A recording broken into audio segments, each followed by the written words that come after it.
And we're live at OE Global with Virtually Connecting. Maha, take it away. Hi, everybody. I'm Maha Bailey from the American University in Cairo here in Egypt. And we have a wonderful group of people at OE Global in Milan, Italy. And we have some virtual folks joining us. I just have to mute my my YouTube. Okay, now it should be okay. All right. So I'm just going to ask our virtual folks to introduce themselves. Joe, aka Sadiq, and Suzanne is muted. And then I'll ask the on-site folks to introduce themselves and start telling us about the conference. So Joe, go ahead. I'm Joe Murphy. I'm the director of the Center for Innovative Pedagogy in Gambier, Ohio, USA. Okay.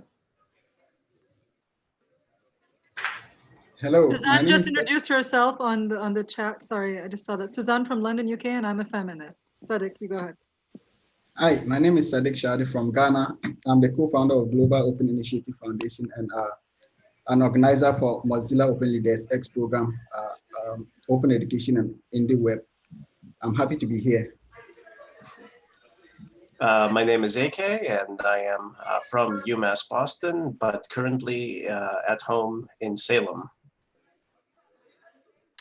Okay, on-site folks, go ahead and introduce yourself real quick, all of you, and then start talking about how the conference has been so far.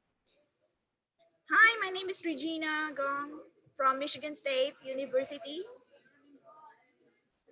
Hi, Patrice Trosivia-Prosco from Harvard Graduate School of Education in Boston. Hi, I'm Cheryl Hutchinson-Williams from the University of Cape Town. Hi, I'm Anne-Marie Scott from, amongst other places, the Apereo Software Foundation. Oh, wow, look at you. Hi, Elizabeth Childs from Royal Roads University in Victoria, Canada. Janice Morgan, BC campus in Vancouver. Karen Cancellosi, Keene State College in New Hampshire. Paola Corti, Politecnico di Milano, Italy. Nicole Allen from Spark in the United States.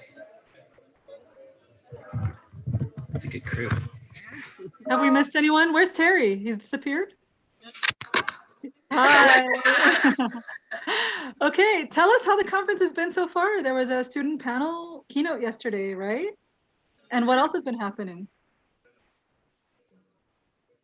So I just got here this morning, so I've only seen this morning's keynote and one session. But I think I went to a World Cafe, and one of the things that we were talking about was like, what are the implications when you put something online and it's open, of like how it might be used, how other people might reuse it, where your image might be put alongside, and that, taking that one step deeper, like what happens when students are either required or encouraged to put things online, and how do we think about that?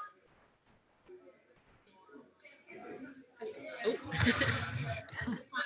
I've seen a few different presentations, keynotes, talks, World Cafes, lightning talks, done a lightning talk, part of a lightning talk. And what's been really interesting is that there's information here and presentations here that cut across all the scales. So, there's Paul Stacey giving the OEC's kind of global view. And then there's a presentation about, oh, Terry's giving me, this is water, not gin. Curses. All right, Thank you. Yeah, and then, somebody will then talk about what they've been doing maybe in their classroom or in their small, and it really reminds you that, that you can work across the scales. And we can have impact in very small local ways, or we can have impact in large global ways, or at an institutional level or a sector level. And I'm really enjoying that mix, because sometimes I think it's a bit overwhelming. How do we kind of advance the movement, whatever the heck that means? But sometimes it seems that there's so much work to do. It's nice to have the reminder that at the same time as thinking about it at a big picture level, you can just do one thing that has a small impact in a small place. I mean, whatever level you're working at, you need to be able to know what the other levels are doing. So yeah. What about others? Whoever needs to leave first, maybe may want to speak earlier. Yeah, so for me, this is my first OE Global. And I did an action lab yesterday with Una Daly and Lisa Young. And what we did was building communities of practice. How do we do that in our own institution, in our own network? And it was well attended. I could say we didn't have a dance routine like Rajiv had in his action lab. If I knew, I would have done that too. Anyways, so we had a really good group of people who are really thinking about how they can form communities of practice around OER, around open education, around faculty development. And the challenges that they have are really the same as what we are all, experiencing, lack of time. How do we engage these people so that they truly own, the community?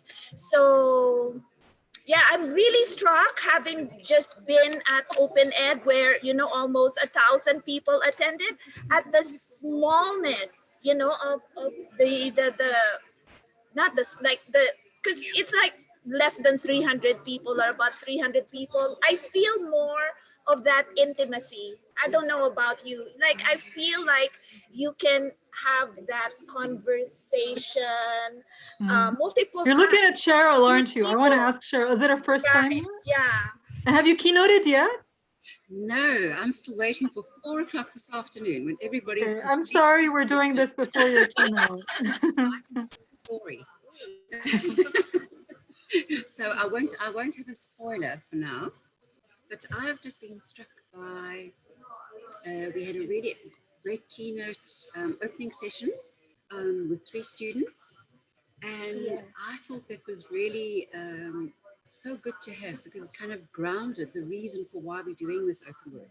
And they don't get stuck on some of the philosophical things. They're very, very pragmatic. And I think the key theme that I found from that group was that we've actually got to trust our students, because they can actually be part of this open movement and they can contribute. So the issue of trust was really, really, really highlighted from the students' perspective.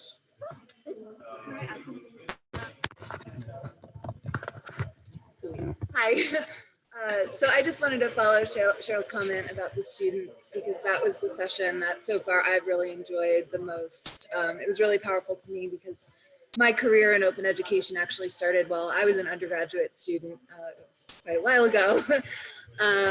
But I think what I've seen in the progression of the way that this movement recognizes students, at a lot of the events that I go to, the student panels are often about students talking about how they've benefited from open education. But this panel was students also talking about how they're participating in and leading these activities. Mm-hmm. And it was just so powerful to see. As Cheryl said, the theme of trust is so important, and recognizing students not as beneficiaries, but as partners. Yeah, can I say something about that too? Because I felt like the student panel was giving the keynotes that we were giving a year or 2 ago. Yeah. Like our students are actually talking about, contribution instead of consumption of knowledge, talking about being creators, like talking about all the essential elements of open pedagogy. And we're like, well, our work is done here in some ways, that they're really advancing and doing. I think in some ways we can feel successful that we wanted the students to be driving this. And so I think we're starting to see that they are in so many ways. And sorry. Just Switch. on that. I think there's also been huge benefit to having it in the location and being embedded with students that are not even part of this community at all. I mean, it's Polytechnic, people are going to class, our sessions are in the lecture hall. Mm-hmm. They're seeing us go. We're able to model in some ways what it means to cross between these impervious boundaries, right? I mean, the action labs are in their hallway. I mean, not right in the hallway, but down the hallway. They're seeing these people who are going to a conference, learning in a different way, sharing in a different way. I've had people stop and ask me questions. So it's been so lovely to be really embedded and reminded constantly. But the panel kicked it off nicely, and then just the actual physical location of the setting has been really, really powerful. Lena's here now. Hi. Hi. I was going to say something really similar. And also just the one thing I'll add is that that's why it's so important to have them here actually participating in the conference too, right? So they're around us, but then they should also be leading sessions, and that's how you get that real progression and transfer of knowledge happening and being carried on by those people. So more students in our conferences always, because they ask the best questions too in the sessions. It's like, well, have you ever thought about this? And so I love those moments because it totally exposes bias and breaks down any kind of invisible walls that we might have constructed around these academic events. Tanis. I just want to point out that, well, first of all, the student panel was amazing. And I think the other piece that I liked, I really appreciated that the organizers put them front and center first day as a keynote. It wasn't a session in a room. Yay! And we have Paula here. Paula moderated. Yeah. Organizing lunch. Yeah. I didn't want you to lose. We've been snacking during this Be Connecting session. Oh, are you guys having lunch during the session? In her face. Yes. Look. Terry's been like. Oh, this is the best. Sorry. You were saying tennis. I was saying Paula's here. She organized Yeah. the session we keep talking about. So No, I'm so glad that Let's listen to Paula. Hi, everyone. Yeah. I'm so glad that we had the students on board because I have to say that usually there is always the budget issue, you know. So I had the chance because they asked me to have one of the keynotes because I work bottom up, and usually are people like you, you're all researchers or doing, let's say, high level jobs, okay, around open education. While you know that I work directly, I mean, many of you also work directly. But since we added the budget, I can move my budget toward them. And this is an issue. So what we tried to do with this conference, and actually it was one of the Open Education Consortium ideas, was to bring on board student bodies. We should find fundings to do that more because of course they are few. It would be wonderful to have more. And I can assure you that it's not so expensive, I would say, from the organizer perspective, you know, because food that is enough for 12 people will be enough for 15. Yeah. And also we are in Italy, there are always more food than needed. And I would say that we are not wasting any food. Okay, that's great. In different ways. If not touched, it will be shared with other people. That's and important. Touched, it will be reused elsewhere. So nothing is wasted, and those glasses are made with paper. Can I just say two things really quickly? Suzanne has a question, but she doesn't have a mic, so I'm going to ask it instead of her. But I want to tell you something when we're on the topic of students, is that my institution has an undergraduate research conference happening in April.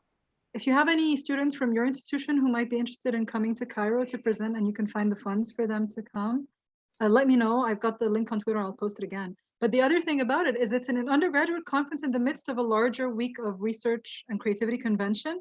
So they have their own space and they can participate in other spaces as well. But right now you're making me realize that they're not integrated as much in all of the other spaces except for the one thing that I'm organizing. But for the most part, they're silos, and I'm thinking now of ways of integrating them. Yeah, integrating them a little bit so that they have their thing and they're integrated in more things. So the question that, but really think about students in your institution and let me know if you want them to apply. Suzanne was asking, and she lives in the UK, so she was asking people to compare this conference versus the OER conference in the UK. How are they different or similar? Some of you I know have been to both, so. Go ahead. You first. So this is my first time at OE Global, and it's wonderfully familiar in that I see a lot of the OER people here as well. Maybe it's because it's in Italy and it's close for the UK and Europe crowd, but I like what I'm really enjoying about it, I'd say it's probably more, I don't even know if it is more international. I've been to OER 3 times and only once to OE Global. I was surprised at how much, I thought this conference was going to be bigger, and that's a really pleasant surprise. It's just a really great number, and that's also one of the reasons I appreciate OER as well. So if that's something that you like, then I would say that you would enjoy OE Global as well. I think my perspective on it would be it feels a little more European than the OER conference does, and maybe that's the genesis of the OER conference. It started out of some OER funded projects in the UK, and it's grown and it's becoming a more international and bigger conference, but it's maybe pulling in more participants from North America than it is from Europe. And of course, it's always in the UK. Well, it wasn't last year, it was in Galway, but you know, very close to the UK. Whereas OEC Global is moving across the world. It's moving across many different countries, not even always located in Europe. So I think that drives demographic participation in a different way. Just the fact that OER has, with the exception of last year, always been consistently held in the UK. That's going to pull in a majority UK audience. That would be my. It's great. I know that the Action Lab that Rajiv and I ran we were writing down where people were from, and I think there were 12 different countries represented just at our one Action Lab, which was really nice. Yeah. I have something to say on the question of the difference between the two conferences. I've been attending both for probably at least 5 years. And you know, find both very valuable. I find that there's a big difference in the program. I find that the OER conferences tend to center more on a specific theme, and especially in recent years, focus on critical discussions, which is something that you know, I personally have found immensely valuable. Because I think we're not having that conversation in North America, and some of the things that have happened around conferences there in the past month highlight some of those issues. So I really value that about the OER conferences. Here at OE Global, I think it has a little bit more of an academic feel to the conference. There's a lot more presenting on work that's being done and connections around that, although the addition of the Action Labs is fantastic and I think is going really well. OE Global is also an organizations conference, so it really is centered on the open education consortium community. You know, everybody feels, or at least I, from another organization, feel completely welcome here, and you know, it's very inclusive in that way, but it is you know, centered around a specific organization. So that's my analysis. Joe had a question. Joe, you can ask your question. Sure. I just I wanted to jump in because you've said Action Lab a couple of times, and you've said World Cafe, and those are formats I'm not familiar with, and I'm responsible for a campus retreat this May, so I'd kind of like to steal a tip, if nothing else. But I was wondering if you could tell me how Action Labs and World Cafes work. Video. I can talk about the World Cafe. And it is all Creative Commons license, and there's a lot of wonderful resources online. Typically, the way World Cafe works is there's kind of a big question that you want to percolate some inquiry around, and the idea is to bring a community together to talk about it.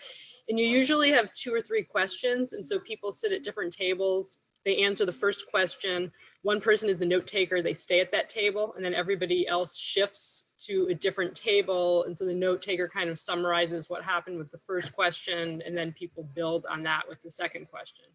Here they're doing a little bit differently. So they have 7 different topics. People sit at a table for 15 minutes talking about that topic and whatever questions have been posed, and then they move on to a different well, they are free to stay, actually. I don't know. They told us we had to leave. they made us move. We just got someone in trouble. And then we haven't been to an Action Lab, so somebody else. Well, I mean, I was a part of facilitating an Action Lab, and I'm not sure that they all ran exactly the same way, but we had about an hour, and you know, not unlike workshops, but there's no presentation part of it though. We were just all at a big table.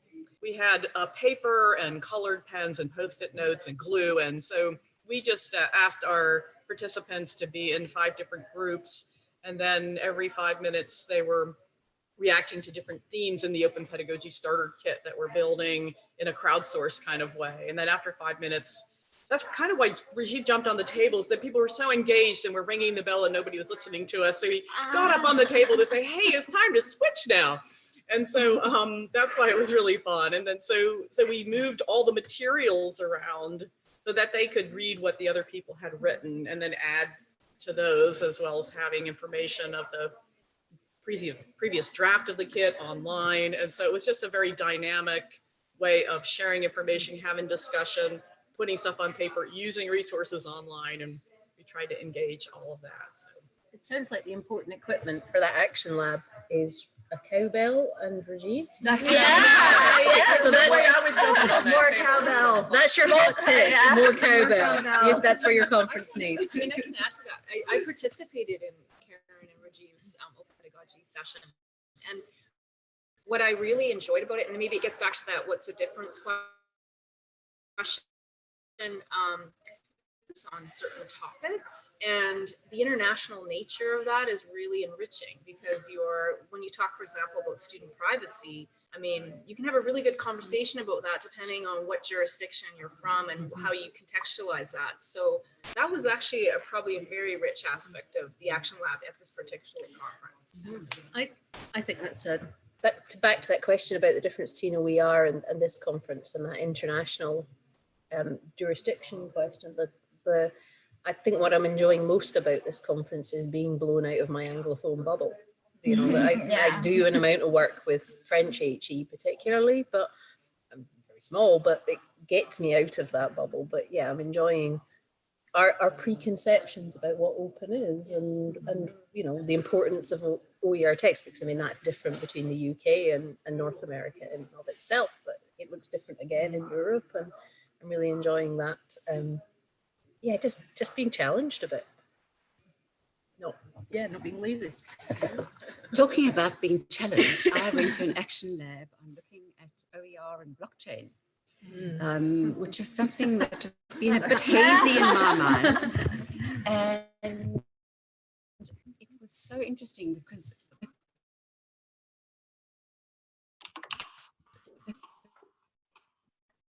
They freeze for a second. I think they're freezing. Yeah, it looks like our on-site folks did freeze. presenters didn't come with an answer. They came with a question. And we actually... They must have lost you for a moment. We lost you for a second, but I think you're back. Yeah, we heard the end of that where Cheryl was saying there was a question, not an answer. So you were talking about blockchain and OER? Yes, it was blockchain and OER. And what I was saying that was so interesting is that the presenters from the Open University in the UK, Alex, didn't come with a preconceived answer. They're busy with an exploration project at the moment, but they asked us really good questions. And we actually worked on thinking through some of the implications and the consequences according to a little template they had provided, and then fed back into the group. So it wasn't like a pretend workshop. It was actual work.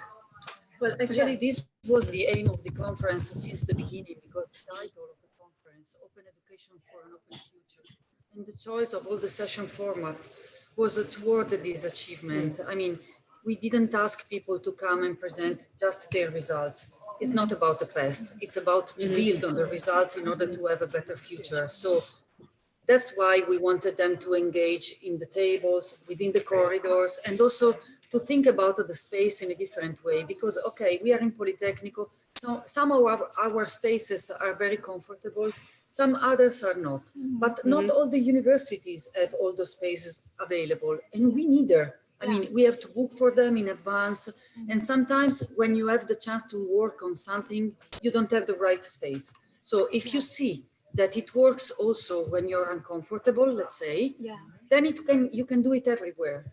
And if you have the right people around you and you ask them for their support, you can really build the future together. And which is the possibility for us to work together so close for 3 days. I mean, we work with different time zones, different activities, different projects to take care about. It's not so easy, but when we are all together, the best of our minds can contribute to build the future. So that's the aim. Well, go ahead, AK. AK had a question.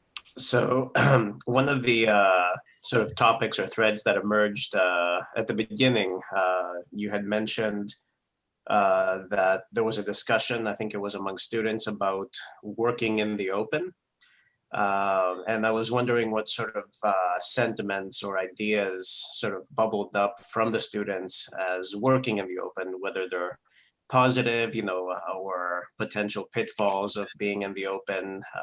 One of the things that was mentioned was, taking your work and putting your photo next to it, or, and how you might want to be represented. I wonder if you can go a little more into that.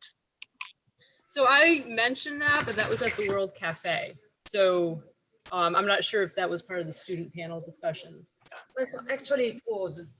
There was a part devoted to a discussion about the challenges they are encountering. Not all of them were familiar with open education before I contacted them. Robert, for example, has this great experience together with other students, but he heard about open education for the first time from me a few months ago, But their work is wonderful and they are already sharing. So it's just a matter of licensing them, their work. And they were very, very practical about the challenges they are encountering, actually. So they are all more than willing to open their content more, but they perfectly understand the issues that are behind it. And they are already facing them, but very concretely and very practically, So the support that they asked about trust was also about this. Please enable us to use licenses properly so that we can support you in sharing contents.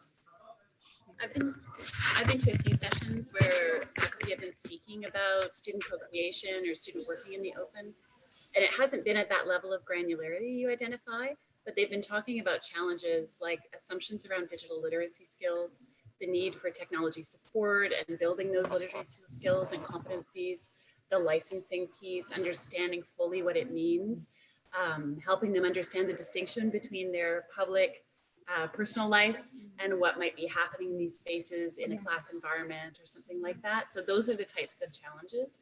One of the things that I'm really interested in, but also have been sort of asking questions here about is we make a lot of assumptions about the value of students working in these spaces, how it will deepen their learning, further their engagement, engage in civil discourse in positive ways.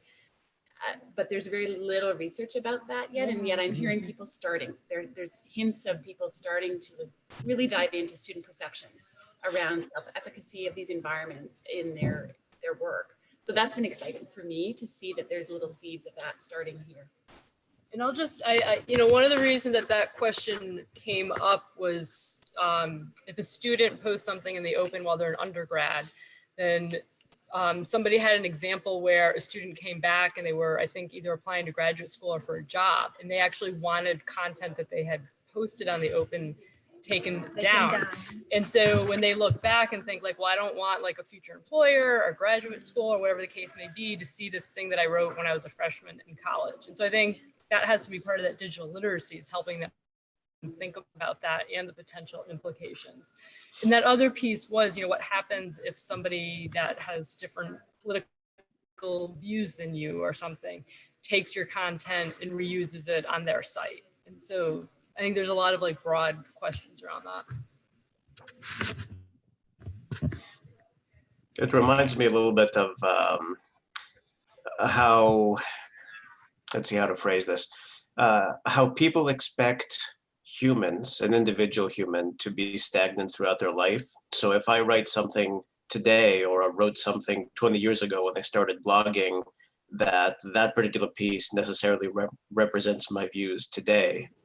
So if somebody does a search on your blog or your portfolio or whatever and sees something from 10 years ago or 20 years ago, it's like, well, oh, okay, this person can't really write to save their life, so I'm not going to hire them. They're not really looking at how the person has grown throughout their lives and how they have developed. And I think that's partly an educational thing, partly a societal thing. I think as a society, we need to acknowledge that we all can grow and be better versions of ourselves. I think it's also an argument for giving students as much agency over what they can put on the web, when they can take it down.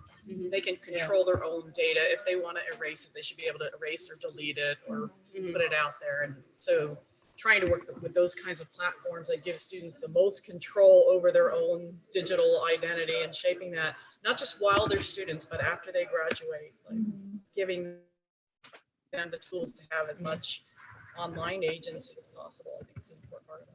That's a conversation Tanis and I have had back and forwards in a little piece that we wrote as a kind of conversation between us, the extent to which deletion should be the default and you take activity to keep stuff.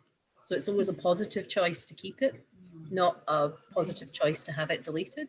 You know, and it plays into some of the stuff we worry about around privacy and surveillance. But also, I think if you know it's going to disappear, you have to think that bit more about what it is, what it's for, what its value is, how long you want to keep it, versus it just always being there and you can kind of forget about it and it disappears out of sight and out of mind. I think it's a different mindset, which is interesting. So the extent to which we need to maybe have platforms that like ephemerality is built into them and then it's intentionality to keep. But folks, I realize we're half an hour in. I know you got some snacks, but if some of you need to leave because you have another session or you need to eat, we don't want to keep you. I'm going to stay for another half hour if anyone wants to stay from the virtual or on-site folks. But I just want to give people permission to leave if they have to. And then everyone else is welcome to stay as long as you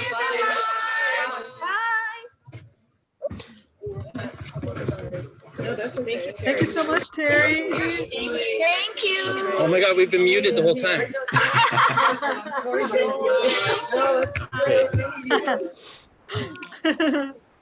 Okay, thanks, Terry.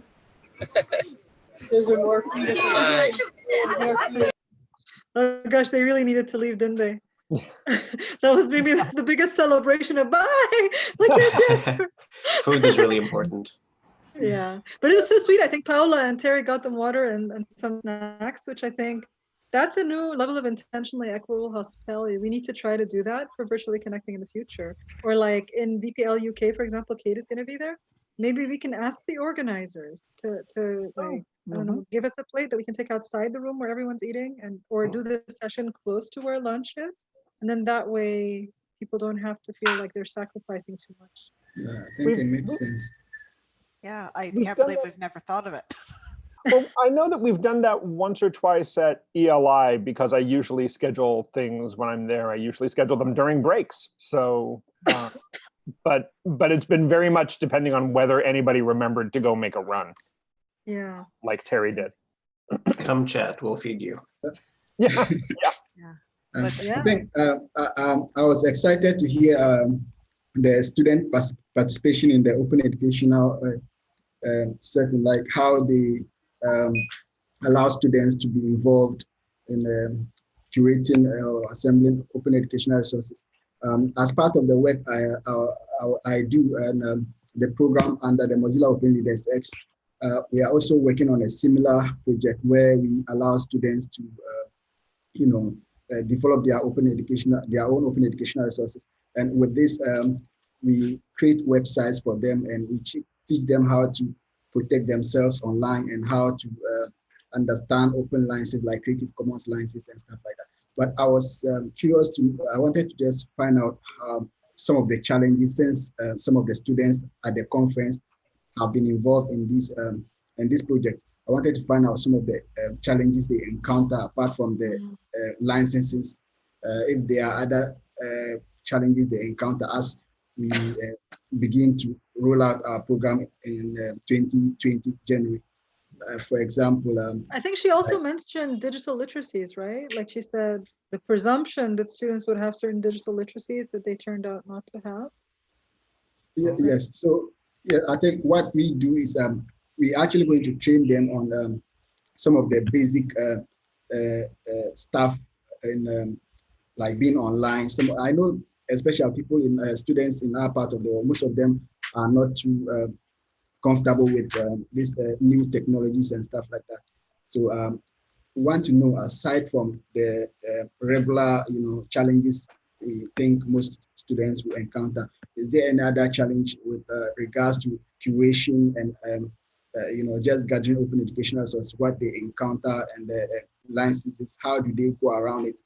Do they have a special attention that they give to students to understand these licenses and some of the tools that can help them in their work on OER? I don't know. So I just wanted to pick some feedback from the participants, like the students, some of the challenges they encounter, so that we can add that to our program. And unfortunately, I think they all disappeared. Yeah, sorry about that, but you can get in touch with them later on Twitter. If you find, I don't know how, I can get you Paula. I mean, Paula's the main person, right? No. So I can get you in touch with her if you like afterwards. Just send me an email and I'll just reply and put you in touch with her.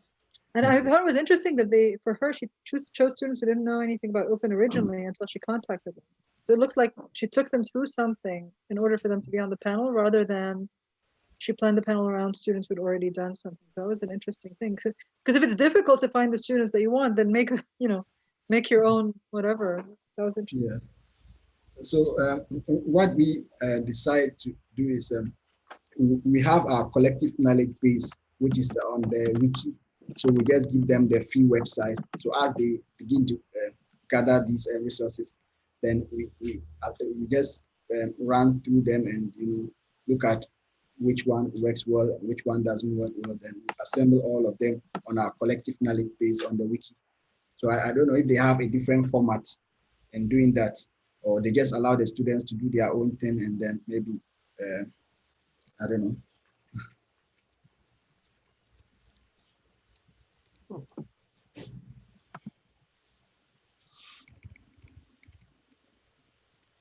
Do you want to talk about what you're saying in the chat, Kate, so if folks listen? Yeah, I suppose I just tend to put things in chat in case I don't speak up or I forget what I was talking about. Both useful. Generally. No, it was just to point folks just in a timely fashion that I'm only catching up on that conversation, but the All Aboard project that came out of, was kind of led by NUI Galway at my institution, but was a national project. Part of that is an initiative called the Digital Champions. And my two colleagues are actually at OEB today presenting on it in Berlin, the two girls that run it, Bloneth and Grania. But what was designed out of the Digital Champions essentially was it's a staff and student partnership where staff and students learn together in informal workshops, but mostly based on things like managing your digital identity, managing online presence, portfolios, kind of things that kind of cross the board in terms of personal and professional. But what we designed out of that was an open resource. I actually carried a bunch of them to DPL last year, the year before. We have a toolkit for anyone that wants to run a similar program, but we have lessons and things for students to be reused on things like managing your social presence, digital identity and things. So it's just a nice kind of emergent thing that even if students come to a workshop and just tease out these kind of ideas, that it's something they can follow up on, that it just seems to be kind of unique in an Irish context. That I'm working on a new project now, and we're looking at the DigComp framework, the DigComp EDU framework for educators. And we're looking at all of the CPD offered across the 7 institutions, the 7 Irish universities. And it's actually a unique program in that it's one of the only ones that ticks the boxes for Area 6, which is empowering learners. That it's actually inbuilt that empowering learners with digital skills. So it's just kind of some emergent work coming out, but it's a nice resource. It's there. That sounds really cool. And it sounds like something that I should look at because it's relevant to a project that I've been working on that's really Sunday Richards and Autumn McCains's and a couple of other folks that are engaged with DigPins. That's very much about that mapping out your own identity and how you want it online. So it sounds like that's something I need to dig into. So thank you. Yeah, absolutely, Joe. And actually, I've dipped in and out of DigPins myself and just never committed fully to finishing things. But yeah, absolutely, it's quite similar. So. But DigPins is addressing faculty, and DigiChampions is for what, students or students and faculty? Both. You know what? You just made me realize something that I always used to think of doing the faculty professional development separate from the student professional development. It just occurred to me that we have nothing to lose. You have a lot to gain by bringing them together into the same workshops. If faculty are willing to be learners with students, because sometimes some people have ego problems. But I think faculty in general tend to be more willing to be learners with technology because they know it's normal that there's new technology that they don't know. Yeah, So, it's just kind of unique in our context, and I suppose it's probably in a lot of other contexts that we don't offer things like that. Now, I'd have to get my colleagues, obviously on site to talk about how many, what the ratio of kind of staff to students that show up are. I know it can vary, but it tries to be broad in that sense that it caters to both. So, and there's actually really fun ones around kind of making and, far less serious workshops. But the kind of the digital identity ones are nice for staff and students coming together just to look at seeing both perspectives. Like as a student might be getting ready for grad school, looking, working with a faculty member that's maybe trying to establish a digital identity or something like that. So it's an interesting one. The conversation about the deletion being the default actually made me think of something I've been thinking the past couple of weeks is archiving being the default. As a digital hoarder, I have a small problem just deleting something because I might need it in the future. And it takes up so little space, in the grand scheme of things that it makes no sense to delete. But what about auto archive? I was thinking about it in terms of the blog context. So there are some people that have been blogging since the late 90s. If stuff auto deletes after a certain number of days or months, then it always looks like they're perpetually a newbie in the field. What if it auto archives and it says there are so many archived posts between, 1998 and 2012 or whatever the arbitrary archive date would be. And how systems don't permit that. I mean, we've been seeing people deleting older Twitter posts and other things, and you're essentially deleting part of your digital identity. Even if it was originally meant as an ephemeral thing, it becomes part of who you are. And I think there should be a way. What if everything had the option? What if everything had the option? Like you sign up to Twitter and you say, I want my tweets to generally be deleted after a month, or I generally want my tweets to stay forever unless I delete them one by one. Or you make like a logic thing. If my tweet has this hashtag, deleted after 10 months. If it doesn't, then you keep it. And then every software would have that. Yeah, every software would have the choice to delete, archive, or keep for a certain amount of time. I mean, whatever that is. It sounds like a lot, obviously, but it's easier for an algorithm to do it than for you to manually have to do it every time. And then for some software to have different options than others, and then you go crazy, right? If some options that, I think, is it Snapchat that automatically removes stuff? Right? So some of them automatically remove stuff, other stuff automatically keeps stuff. My university's website, for some odd reason, our marketing people delete stuff. So like you can't have workshops from the past few years on our website, which is ridiculous. It's okay that you want the newest ones to be the ones that people find right away, but I want people to be able to find the old stuff too. Like, why? That doesn't make sense, right? It's like as if they have no digital literacy at all. Right, especially for workshops. I think, I'll give you a recent example. Our own instructional design group had been offering a workshop on making content accessible, and I was part of it, and I had some of our students be part of it as well this year. Those students graduated. We have new students. I'm like, hey, this is a good resource for them. But looking on their website, I don't see it posted for this semester. Because I know that it existed, I can inquire about it and they can offer it on demand for a certain group of people. But unless you know that it existed, you can't really ask for something that might be useful for you. Yeah, I found it an interesting thing. I'm struggling a little bit with some of the project management issues, and it opened up for me the fact that we are treating sustainable as meaning, how do we make sure this exists forever? And I think trying to figure out how to have a conversation that's about lifespan, how long does this live? And when is the day when it stops, or what are the pieces that are enduring?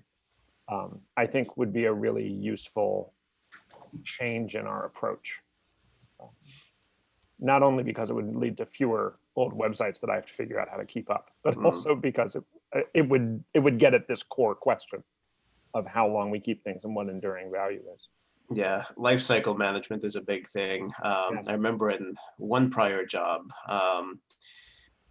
there was a routine ritual of restarting the servers every day. And after a few months of working there and learning, the ins and outs of that particular department, I started questioning, like, okay, who's using this? We're backing up, we're restarting, we're doing this. I'm like, to have no problem doing it, but there's no documentation. Well, it turns out that those projects were long defunct, multiple years, but the stakeholders had left, and it was just assumed that they would be needed. So you had multiple machines, just being backed up, restarted, cleaned out, updated for no good reason when they could have just been repurposed. Wow, that is amazing. I actually have to get going. So what I'll do is I'll just end the live stream. And then if you guys want to hang out and chat, if you have time, you can do that. So thank you so much for participating today. There were a couple other virtual folks who I guess couldn't make it, but thank you so much for joining. Thank you.